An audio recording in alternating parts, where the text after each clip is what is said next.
kids. We're going to read some more of The Wild Robot today. And we ended off yesterday with Roz.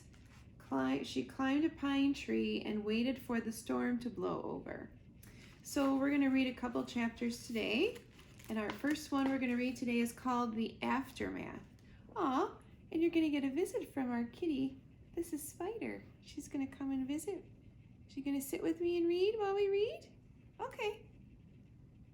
Or not. She'll probably jump right back down again. Chapter 13, The Aftermath. Daybreak and the storm had passed, but the sounds of water were everywhere. The air was filled with the dripping sounds of mountain runoff and the sloshing sounds of flooded streams. And then came a very different sound. It was the clanging sound made when a robot slips on a wet rock. There were quite a few clangs that morning. As Roz worked her way downhill, she scanned the aftermath of the storm. Giant mounds of mud and debris had formed below the cliffs. The island's central river had crested its banks and spilled into the nearby fields and forests. Some trees had been uprooted. Others were submerged, their upper branches barely poking above the floodwaters, their lower branches swarming with fish instead of birds. After such a storm, you might expect to see animal corpses scattered among all the devastation, but the animals seemed to have survived just fine. Somehow they had known the storm was coming, and they had found shelter long before it rolled in. Lowland creatures who had sought refuge on higher ground were waiting patiently for the water to recede. Deer were wading through the flooded fields, beavers were busily collecting a trove of fallen branches, geese honked in the sky before splashing down into a watery section of the forest. Clearly, the animals were experts at survival. Clearly, the robot was not. Roz was crusted with mud and grit, so she gave herself another good cleaning, but that only revealed her dents and scratches. They were really starting to add up. She hardly resembled the perfect robot who had appeared on the shore just a week earlier. The wilderness was taking a toll on poor Roz, so she felt something like relief when she spotted the quiet hole in the side of the mountain. It looked like a safe place for a robot.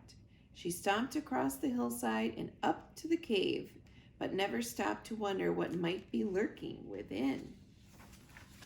Chapter 14, The Bears. Roz stomped into the cave, and then she stomped right back out. "Please stay away," said the robot to the two bears who were now nipping at her heels. You see, when Roz stomped into the cave, she accidentally woke a brother and sister bear from their morning nap, which is never a good idea. And to make matters worse, bears have an instinct that drives them to attack when a creature runs away, especially if the creature running away is a mysterious, sparkling monster. So as the startled bears watched Roz stomping out of their cave, they really had no choice at all. They simply had to take up the chase.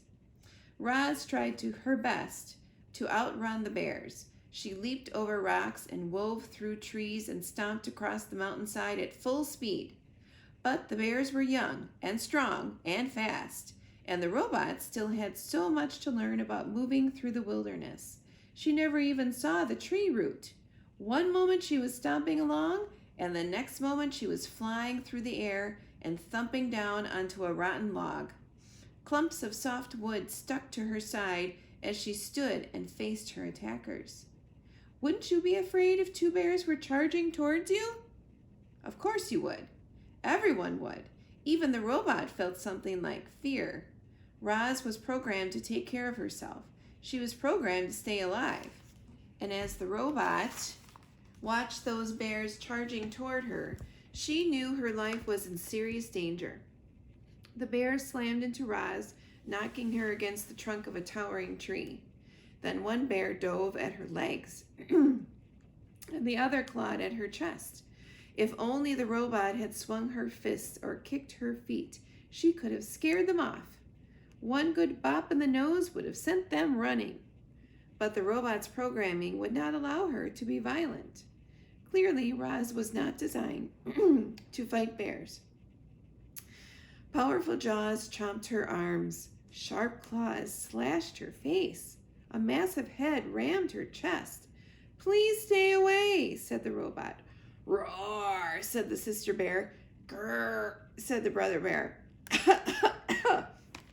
And then the bears went in for the kill. But the robot had vanished. Chapter 15, The Escape. Using all the strength in her legs, Roz jumped straight up, high into the air, and landed on a tree branch overhead. The tree shook with the sudden weight of the robot, and then thunk, thunk, 2 pine cones bounced off Roz, and a moment later, thunk, thunk, the same pine cones bounced off the bears below. The bears grunted with annoyance. This gave Roz an idea. The robot's programming stopped her from being violent, but nothing stopped her from being annoying. So Roz plucked pine cones from the nearby branches and lobbed them down at the bears. Thunk, thunk, thunk, thunk.